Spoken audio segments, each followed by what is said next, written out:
Why fossil fuel divestment? In this film, we're going to talk about fossil fuel divestment. But you might be wondering, what is fossil fuel divestment? Well, the fossil fuel divestment campaign is one that is taking hold worldwide. Schools and institutions everywhere are taking their investments out of the fossil fuel industry, and there is an ever-increasing number of campaigns. At the University of California, we students are asking the UC Regents to stop, drop, and roll. That we immediately stop any new investments in the top identified 200 fossil fuel companies, drop any new investments in these companies within 5 years, and roll out by investing in more sustainable companies like clean energy companies. Some experts make the argument that divesting from the fossil fuel companies won't have any impact on them.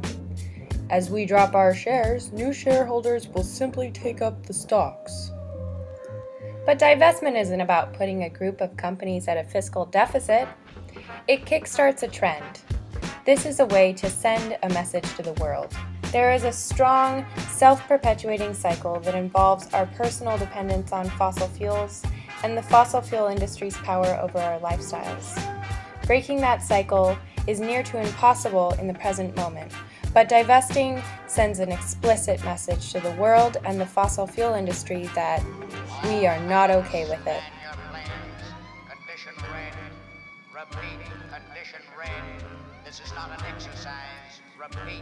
Now that you understand the strategy, let's take a look at another factor that dissuades folks from divestment. Folks often wonder, isn't divestment too economically risky? The first thing that an endowment committee or any investor wants to know when proposing a screen, environmental, social, or otherwise, on investment portfolio is what the impact will be on the returns. There has been highly publicized criticism of the request for universities to divest from fossil fuels that fuels the doubt about how risky divestment would be. Most notably, Harvard University President Drew Faust wrote, "While I share their belief in the importance of addressing climate change, I do not believe, nor do my colleagues, that university divestment from the fossil fuel industry is warranted or wise." Paula J. Volant, chief of Bowdoin College's $1 billion endowment, estimated that over a 10-year period, we would lose over $100 million. And Christiana A. Wood, a Vassar College trustee, said, "Trying to use an investment portfolio to accomplish social or political causes comes up short in every way you can imagine." A study by the Aperio Group, an investment management firm, found that while there is increased risk associated with divesting from the entire coal, oil, and gas industry to an endowment portfolio, the increase is marginal, and thus the impact of divestment on returns is negligible. While the model cannot guarantee that divestment will have no impacts on the returns, and the challenges that our school's investment professionals are faced with are real, divestment is not necessarily too risky. It just means that our schools have to use some creativity. In fact, one of the main arguments behind the divestment campaign is that not pulling investments from the fossil fuel industry is risky. This assertion is supported by the theory of the carbon bubble. Scientists and world leaders have agreed that a global temperature raise beyond 2 degrees Celsius would have catastrophic effects. It has been determined that the carbon budget for a 2 degrees Celsius scenario would be around 565 to 886 billion tons of carbon dioxide to 2050.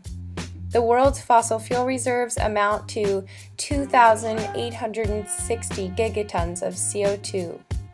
And energy companies are investing heavily in uncovering more. To have a good chance of not raising the global climate above 2 degrees, 80% of the total fossil fuel reserve has to stay in the ground, amounting to $22 trillion worth of fuel that we cannot afford to burn. As a result, the global economy already faces the prospect of assets becoming stranded, with the problem only likely to get worse if current investment trends continue. In the not-so-long run, this carbon bubble is going to pop, and investments in the fossil fuel industry will turn bad, making divestment from the fossil fuel industry the fiscally responsible option. If the UC regents choose to divest, years from now, the UCs would most likely be commended for their forward thinking and commitment to future generations. Now you can understand how even economically, divestment just might be the most tactful option. But maybe you're wondering to yourself, aren't the UCs already climate leaders? UC Davis, as well as the other UCs, claim to always be finding ways to be a sustainable and environmentally friendly school system. However, the UC system actually has one of the largest carbon footprints in the state of California, and it is currently investing millions of dollars in the fossil fuel industry, profiting from the destruction of our planet.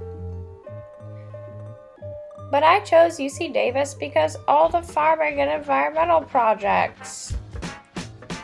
But think about the big picture. Although UC Davis offers a variety of small sustainable projects, the fact remains that it is currently investing in the wreckage of the planet as a whole. And it's not just Davis. The UC system as a whole is contributing too much time, energy, and resources to the fossil fuel industry. The UC system represents too many California students to be investing in such a negative and dangerous energy source. It is time for the UCs to be the true climate leaders that they claim to be. Now that you know the truth about the UC's real carbon footprint, another concern people often have is whether it is our responsibility as university students and professionals to get involved with this political issue at all. The UC is an institution dedicated to fostering educated, balanced individuals. Should they really be concerning themselves with political issues? While it is true that the fossil fuel companies hold an unfortunate amount of political power, divestment is a matter of moral duty more than political, as the UC should not be funding in the industry that is simultaneously destroying the future of the UC students. Climate change is a real and present threat. In our state, we are facing the most severe drought on record. Governor Brown has literally declared a drought state of emergency for months. Yet we continue to invest in water squandering practices like fracking. Just in the past 5 years, more than 3 million gallons of oil have spilled due to the derailment of crude-by-rail trains. With a crude-by-rail train operation currently being proposed to travel straight through Davis, our university is directly investing in the industry that is endangering our students, and even our own water supply would be jeopardized. The University of California has a lot of power to make a social change, with our regents being some of the most influential individuals. Their decisions have the potential to shift the investment practices of California and beyond. As a university system, we should feel strategically, economically, morally, and politically inclined to take our investments out of the fossil fuel industries and begin supporting more socially just businesses.